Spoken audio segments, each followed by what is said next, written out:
প্রিয় অভিযাত্রী, শুভেচ্ছা সবাইকে।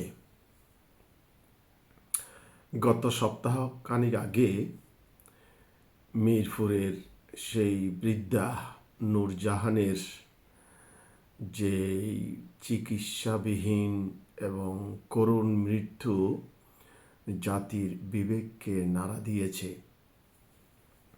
সারা দেশের মানুষের মতো সেই ঘটনায় আমিও ব্যথিত হয়েছি। তবে আমরা কি এই ঘটনার জন্য কেবল সন্তানদের দায়ী করব? আমাদের অভিভাবকের কি কোনো দায় ছিল না? আমরাই তো চেয়েছি সন্তান ডাক্তার হোক, প্রকৌশলী হোক, প্রফেসর হোক।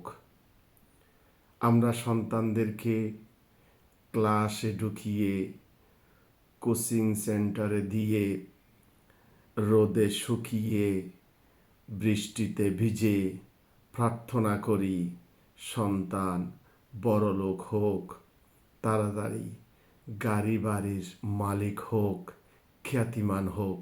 এটা তো আমরাই চেয়েছিলাম। সন্তান মানবিক মানুষ হোক, সৃজনশীল হোক, সমাজ কল্যাণকামী হোক, এমন স্বপ্ন আমরা সন্তানদেরকে দেইনি বা আমরা নিজেরাও সেভাবে স্বপ্ন দেখিনি। আমরা সন্তানদেরকে কখনো সৃজনশীল কাজে অংশগ্রহণ করার সুযোগ দেইনি। সৃজনশীল ভাবনার কোনো সুযোগ আমরা তাদেরকে দেইনি। আমরা তাদেরকে নিয়ে কোনো অনুষ্ঠানে যাইনি, কোনো মানুষের সাথে মেশার সুযোগ করে দেইনি।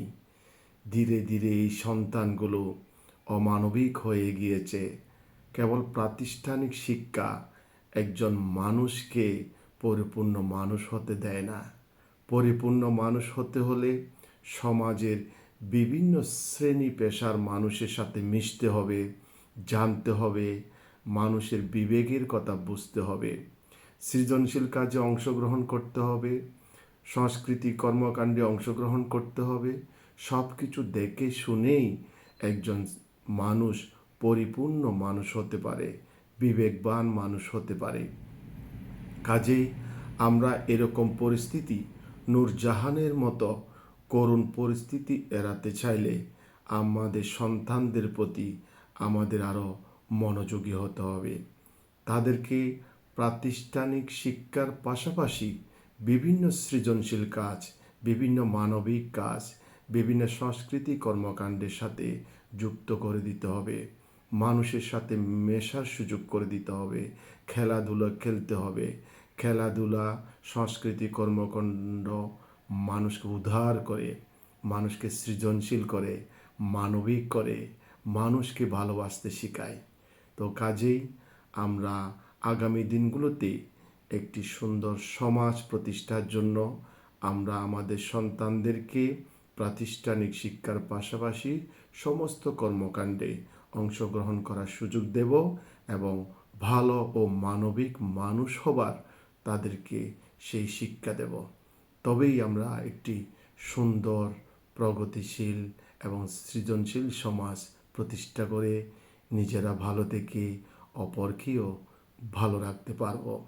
সবাইকে ধন্যবাদ। ভালো থাকবেন।